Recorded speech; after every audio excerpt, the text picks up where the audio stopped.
اچھا، تو آج ہم بات کریں گے زرعِ انقلاب کی، ایک ایسا موضوع جس کے بارے میں ہم سب نے کہیں نہ کہیں تو سنا ہی ہے، لیکن یہاں ہم صرف یہ نہیں دیکھیں گے کہ کیا ہوا تھا، بلکہ یہ بھی سمجھنے کی کوشش کریں گے کہ اس کی کہانی ہمیں سنائی کیسے جاتی ہے، کیونکہ سچ پوچھیں تو کبھی کبھی کہانی خود حقیقت سے زیادہ طاقتور ہو جاتی ہے۔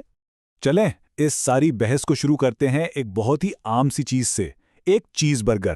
سستا ہے، ہر جگہ مل جاتا ہے، ہماری روزمرہ کی زندگی کا حصہ ہے، لیکن کیا کبھی ہم نے سوچا ہے کہ اس ایک چیز برگر کا وجود انسانی تاریخ کا کتنا بڑا، کتنا ناقابل یقین نتیجہ ہے؟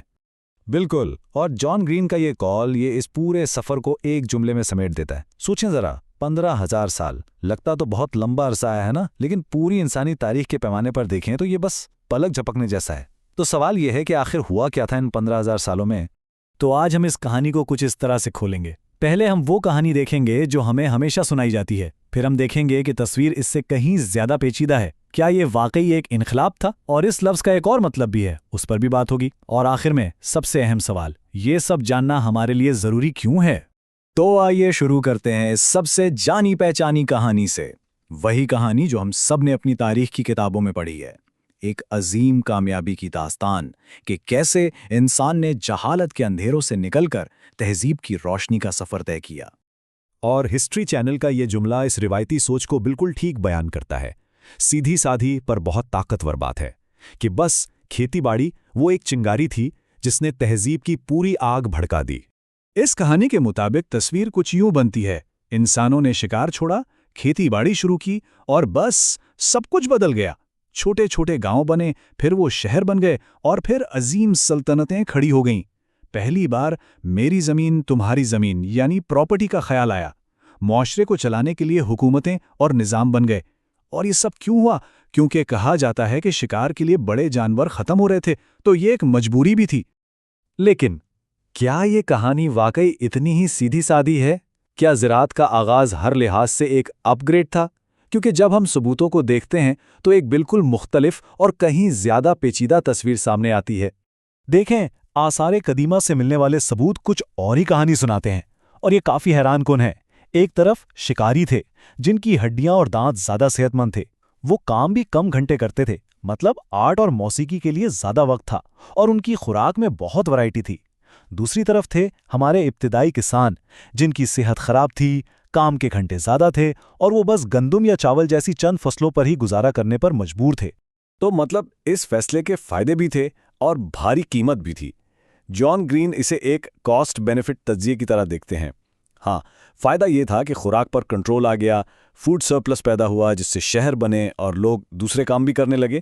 لیکن اس کی قیمت کیا تھی؟ ماحول پوری طرح بدل گیا، امیر اور غریب کا فرق پیدا ہوا، غلامی آئی، اور یہ مت بھولیں کہ کھیتی باڑی خود ایک بے حد مشکل اور تھکا دینے والا کام تھا۔ اچھا، اب آتے ہیں اس کہانی کے سب سے اہم لفظ پر، انقلاب۔ جب ہم کہتے ہیں زرعِ انقلاب تو اس سے کیا مراد ہے؟ کیا یہ لفظ اس تبدیلی کو صحیح طریقے سے بیان بھی کرتا ہے؟ دیکھیں، انقلاب کا مطلب عام طور پر ہوتا ہے ایک اچانک، ایک بڑی، ایک مکمل تبدیلی، ایک ایسا موڑ جہاں سب کچھ ایک دم سے بدل جائے۔ تو پھر سوال یہ ہے، کیا زراعت کا آغاز بھی ایسا ہی ایک لمحہ تھا کہ بس کسی نے ایک دن زمین میں بیج ڈالا اور اگلے دن سے تہذیب شروع ہو گئی، یا یہ ایک بہت ہی لمبا، سست اور ہزاروں سال پر پھیلا ہوا عمل تھا؟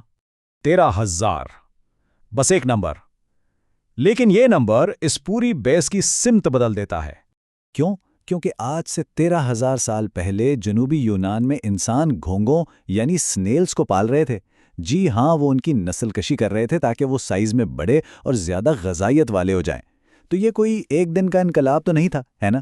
یہ تو ایک بہت لمبا، تجربات سے بھرا عمل تھا جس میں انسان دھیرے دھیرے اپنی خوراک کے ذرائع کو بہتر بنانے کی کوشش کر رہے تھے۔ اور کہانی یہاں ختم نہیں ہوتی۔ بات کو اور بھی دلچسپ بنانے کے لیے تاریخ میں زرعی انقلاب کی اصطلاح ایک اور بالکل مختلف واقعے کے لیے بھی استعمال ہوتی ہے، ایک ایسا واقعہ جو بہت بعد میں پیش آیا۔ ہم بات کر رہے ہیں 18ویں صدی میں برطانیہ میں ہونے والی زرعی تبدیلیوں کی، اور یہ کوئی معمولی واقعہ نہیں تھا۔ یہ وہ بنیاد تھی جس پر صنعتی انقلاب کی پوری عمارت کھڑی ہوئی۔ یہ وہ انجن تھا جس نے ہماری آج کی جدید دنیا کو چلایا۔ ذرا ان اعداد و شمار کو دیکھیں۔ صرف 100 سال کے اندر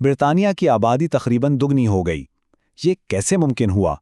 اس کی وجہ تھی کھیتی باڑی کی نئی ٹیکنالوجی، جس کی بدولت خوراک کی پیداوار اتنی بڑی جتنی پہلے کبھی نہیں بڑھی تھی۔ اور اس سے ایک پورا چین ری ایکشن شروع ہوا۔ دیکھیں کیسے نئی فصلیں آئیں، خوراک بہت زیادہ ہو گئی، خوراک زیادہ ہوئی تو آبادی بڑھ گئی۔ پھر انکلوجر موومنٹ یعنی زمینوں کی بندش کا سلسلہ شروع ہوا، جس میں مشترکہ زمینوں کو نجی ملکیت بنا دیا گیا۔ اس سے لاکھوں کسان بے گھر اور بے روزگار ہو گئے، اور یہی لوگ کام کی تلاش میں شہروں کی طرف بھاگے اور فیکٹریوں کے لیے مزدور بن گئے۔ تو صنعتی انقلاب کو چلانے والی ورک فورس یہیں سے آئی۔ تو ان سب الگ الگ کہانیوں، ان تمام پیچیدگیوں کا آخر مطلب کیا ہے؟ ہمارے لیے یہ سمجھنا کیوں ضروری ہے کہ زرعی انقلاب کی کوئی ایک سیدھی سادی کہانی نہیں ہے؟ اس کا جواب شاید جان گرین کے اس قول میں ہے۔ وہ کہتے ہیں کہ انقلابات ایک دن میں نہیں آتے، یہ لمبے عمل ہوتے ہیں، اور یہ بات ہمیں یاد دلاتی ہے کہ آج ہم بھی اپنی زندگیوں میں چھوٹے چھوٹے مگر ناقابل واپسی فیصلے کر رہے ہیں، جنہیں شاید مستقبل کے لوگ انقلاب کے نام سے یاد رکھیں۔ تو آخر میں اس ساری گفتگو سے ہم کیا سیکھتے ہیں؟ پہلی بات، تاریخ کی کوئی ایک فائنل کہانی نہیں ہوتی۔ دوسری بات، کہانی کو جس طرح سنایا جاتا ہے اس سے اس کا مطلب ہی بدل جاتا ہے۔ تیسری بات یہ کہ ایک ہی نام جیسے زرعی انقلاب بالکل مختلف واقعات کے لیے استعمال ہو سکتا ہے۔ اور سب سے اہم بات، ان کہانیوں پر سوال اٹھانا ایک باشعور انسان ہونے کی نشانی ہے۔ اور آخر میں یہ ایک سوال ہے جس پر ہم سب کو سوچنا چاہیے، آج وہ کون سی بڑی کہانیاں ہیں جنہیں ہم روز سنتے ہیں اور بغیر سوال کیے مان لیتے ہیں؟ وہ کون سے بیانیے ہیں جو آج ہماری دنیا، ہمارے فیصلوں اور ہمارے آنے والے کل کو بنا رہے ہیں؟